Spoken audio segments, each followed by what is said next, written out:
Okay, welcome in class. Today we're going to be learning about the Roman Empire. I'm sure you could read that on the board here, but go ahead and take your seats and we can get started on the lesson. I've got my iPad here with everything that I have to talk about today, about the Roman Empire.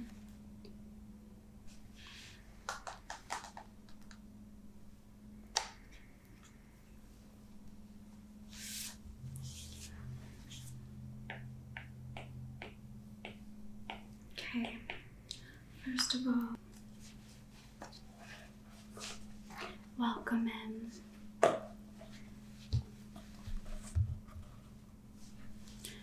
Now, the first thing to note is that the Roman Empire, one of the most powerful civilizations in history, began in 27 BCE. Okay, 27 BCE. That'll be important. When Octavian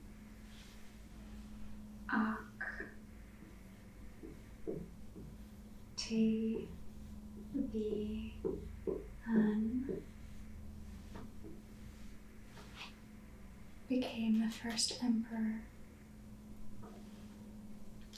he took the name Augusta, which means the revered one. Okay, so Octavian became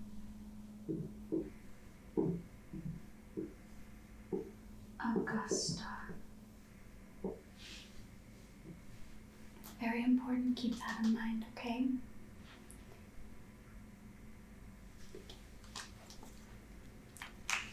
He was not a president, he had total power. They called him an emperor. So, that is important. He was the first one, Octavian, who then changed his name to Augusta, came to rule in 27 BCE. Very important. Now, a few other people to note.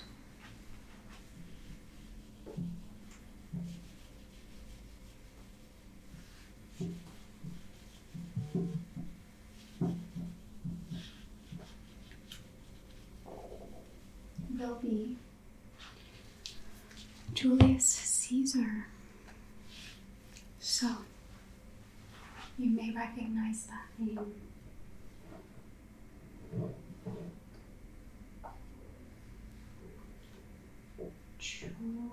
I'll probably spell a name. That's what I thought. Julius Caesar. Not to be confused with Orange Julius or Caesar salad dressing, okay? So, he was actually a general. Julius Caesar was a general who was never actually the emperor or an emperor, but his actions did end the Republic, which is very important. So Julius Caesar ended Republic.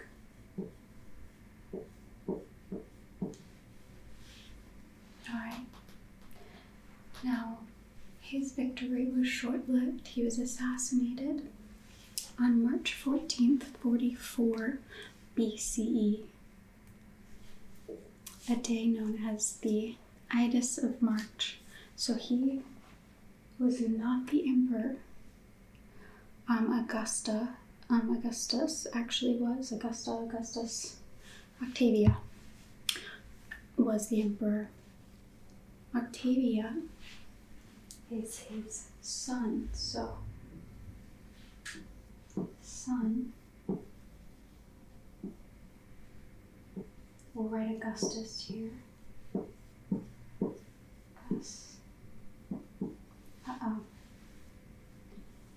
Augustus. Just pretend that's one word there. We ran out of room. Not a big whiteboard. We will make do. Now, that is also important. Augustus is the son of Julius Caesar. Augustus is the first emperor of Rome, but Julius Caesar actually ended the Republic so that there could be an emperor of Rome. He was stabbed to death about 23 times by various senators who feared that he might be becoming too powerful and might declare himself king, and they did not like that. So he was brutally unalived by the various senators. Some of them were formerly his allies. Caesar's last words are actually, "Et tu, brute." Could be saying that wrong, but I shall write it out for you.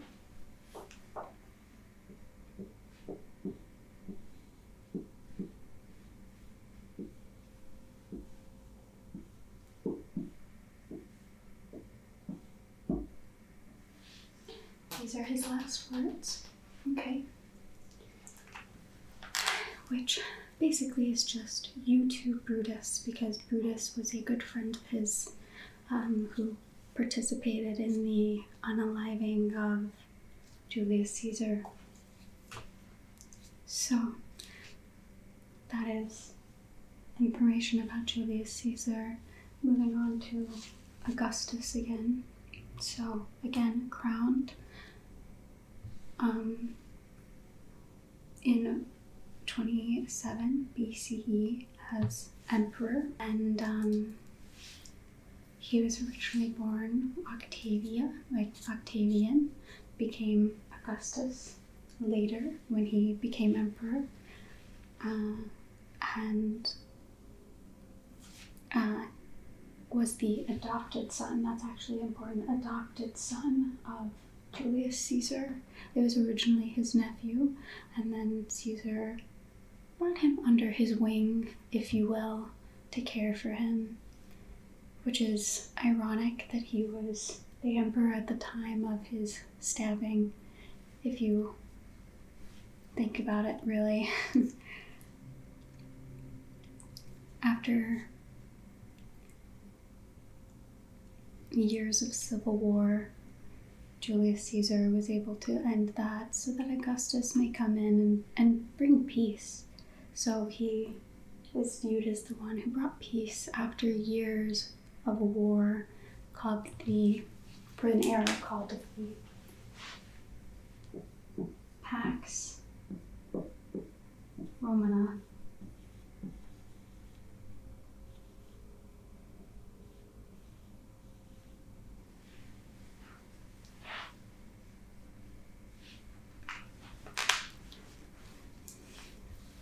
Means Roman peace, and this lasted for over 200 years. That is a very long time.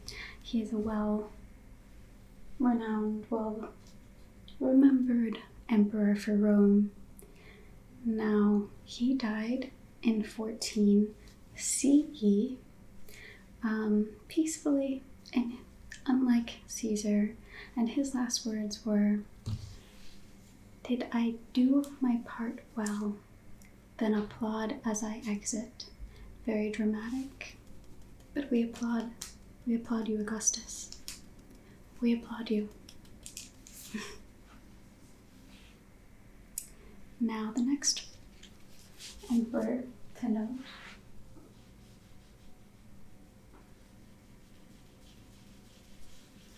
Let's make room here.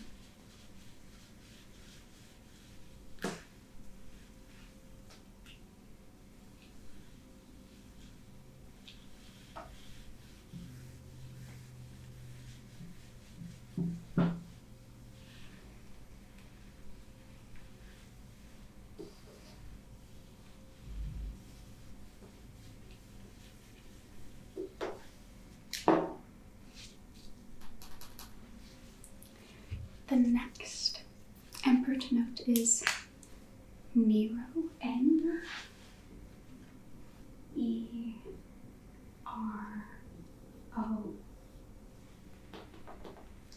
So, he is known for his cruelty, actually, of Rome and of his people. He became emperor in 54 CE at the young age of 16. Can you imagine having that much power at 16 years old? He was emperor during the Julio-Claudian dynasty, so Julio-Claudian dynasty.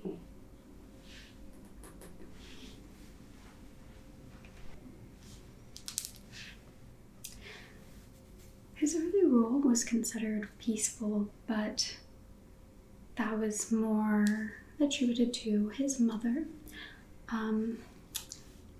Agrippina the Younger, and his other wise advisors. But as Nero grew older, he changed, and he actually had his own mother unalived.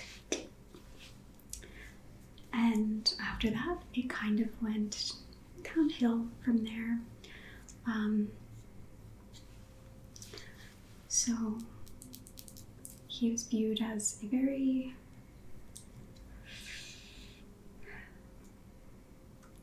scary ruler. His wife was actually also unalived. He had 2 wives, but the most famous would be Poppaea Sabina. There's a chance I'm not saying any of these names correctly, but bear with me. So she was known for her beauty, her ambition, and her influence over Nero. He loved her very deeply, but he craved power and became obsessive. So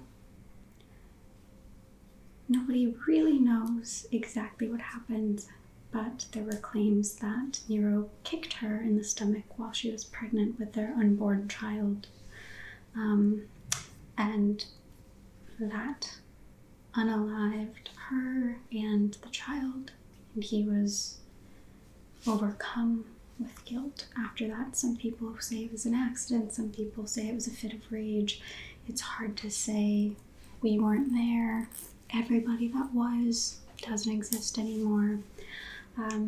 But overall, the consensus is that he did kick her. And he felt very guilty about that. So after her death, he had statues built in her honor, which, I mean, I feel like for me, I'd prefer to be alive, but like go off, you know? And it is said that he also married a young boy that resembled her and dressed him up like her. So you can imagine there was probably some mental illness going on there, but that's okay. In 64 CE, there was a fire that burned through Rome, and some say that he may have even started the fires. That is just speculation, but it was stated that whilst Rome was burning, he just laughed. Kind of reminds me of the Mad King from Game of Thrones. Those are the vibes I'm getting there, honestly. So, Nero did take his own life at 30 years old in 68 CE, which is also obviously the end of his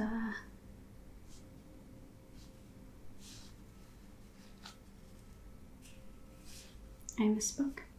In 68 CE, Rome turned against him. His guards and senators betrayed him, so he fled the city and then sadly took his own life at 30 years old. And his last words are said to be, "What an artist dies in me." So he is known as the Mad Emperor, referencing back to our Mad King moment.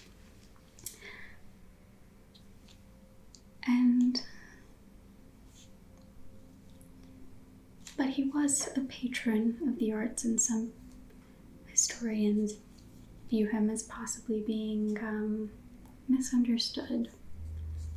I personally don't know how you misunderstood somebody like that, but I think we have much more mental health availability today than we did at the time. That's something very important to keep in mind, is that if somebody had a mental illness of some kind, they weren't really able to be treated from it. And if you were in a position of power, then you just got to keep that power and spread your crazy.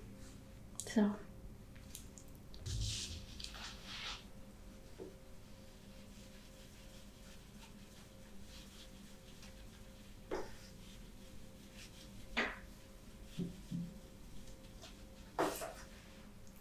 our last emperor that we're going to be talking about is Constantine. Okay. Constantine. And he's honestly really known for popularizing Christianity in Rome and spreading it.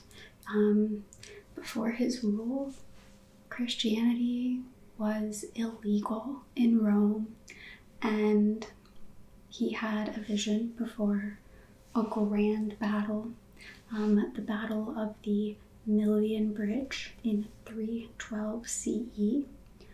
And the vision he saw was a glowing cross in the sky with words, "In this sign you will conquer." And so he ordered Christian symbols to be painted on all of the shields of the fighters in the battle, and he won the battle, and he viewed that as a sign and chose to convert to Christianity himself and made it legal in 313 CE. He issued the Edict of Milan, which made it legal. But prior to this, Christians were actually tortured and killed for their faith. He funded churches and really helped spread Christianity throughout Rome. He founded the city Constantinople in the east, which was the city of Constantine. It later became Istanbul, and it stood in the heart of the Eastern Roman Empire for over 1,000 years. He died, sadly, in 337 CE, again, or after over 30 years of ruling, and became a symbol of divine rule. He was seen as somebody chosen by God and is remembered as one of the greatest emperors in Roman history. So he is very important, okay? Chosen by God.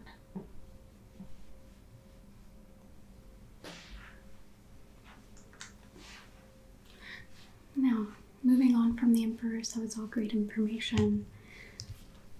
Moving on to what life was like in Rome. Their clothing.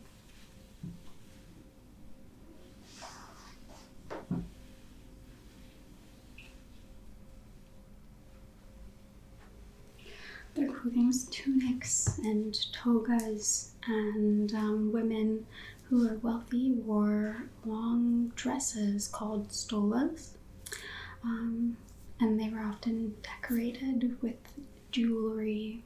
Food was bread, cheese, olives, wine, and honeyed dates. Those were the popular foods of the time. And wealthy Romans had big feasts with very exotic foods like peacock or dormice. Don't know if you've ever eaten a peacock. Don't know if I've ever eaten a peacock. I wonder if it tastes like chicken. I feel like probably not, but what do I know? Those dates do sound delicious though, I won't lie. I would love a honeyed date right now. Their baths, they had public bathhouses. They were kind of viewed as social spots, and they would bathe and exercise and chat with their friends in big steamy rooms, kind of like saunas. And then the architecture, I mean, it's renowned even today. Beautiful, built stunning aqueducts, with stone channels that carried water, and colosseums and temples that inspire our buildings today. Truly, truly beautiful. Now, let's learn a few words in Latin. First up, we have salve, okay? It is spelled like so. Salve, and it means hello. Salve, hello. Salve. And then we have vale. So salve means hello. Vale means goodbye.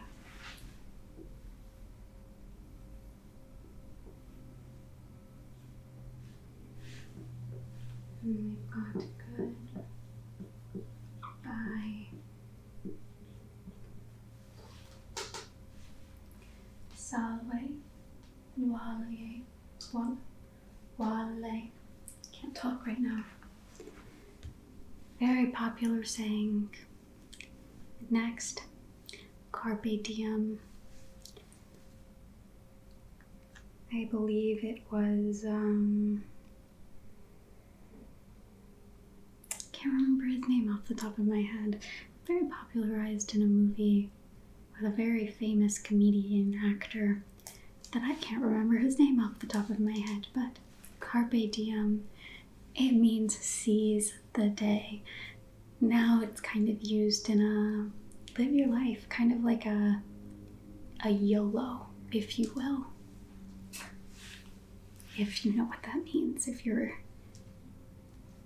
were born past the year 2000, you may not know what that means. Anyway, I might be aging myself.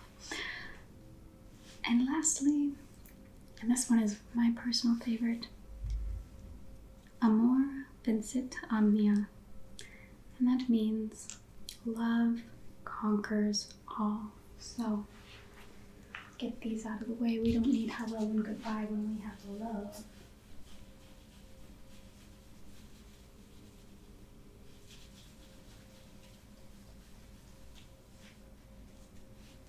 We've got amor, which of course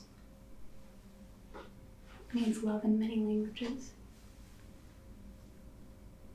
Vincit.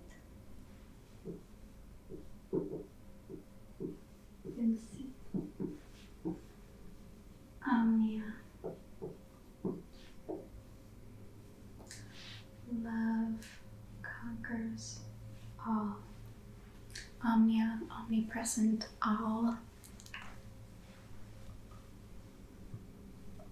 Love conquers all. Amor vincit omnia. Now, this is for fun, not for grades. But let's do a little pop quiz. No cheating. I'm erasing this off of the board as well, just in case.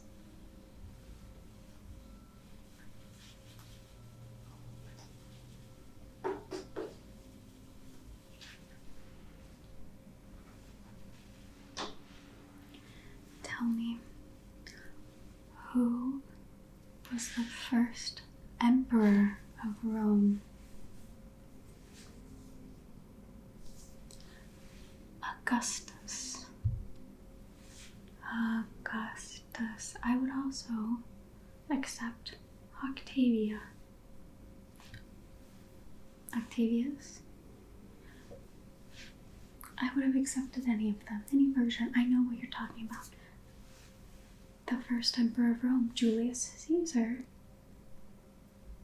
was the one that destroyed the Republic, ended the Republic. But it was his adopted son, Augustus, that was the first emperor. What did Romans use to carry water into the city? We didn't talk about this one for long. Let's see if you had your listening ears on. Aqueducts. That one might be helpful to remember because aqua and water. Aqueducts carry water into Rome. It is a channel that carried the water. And what does carpe diem mean? Seize the day. Good job, you did amazing. You passed with flying colors. Now, class is dismissed. If you would like to discuss extra credit, let me know. I will see you next time, and remember, carpe diem and amor vincit omnia.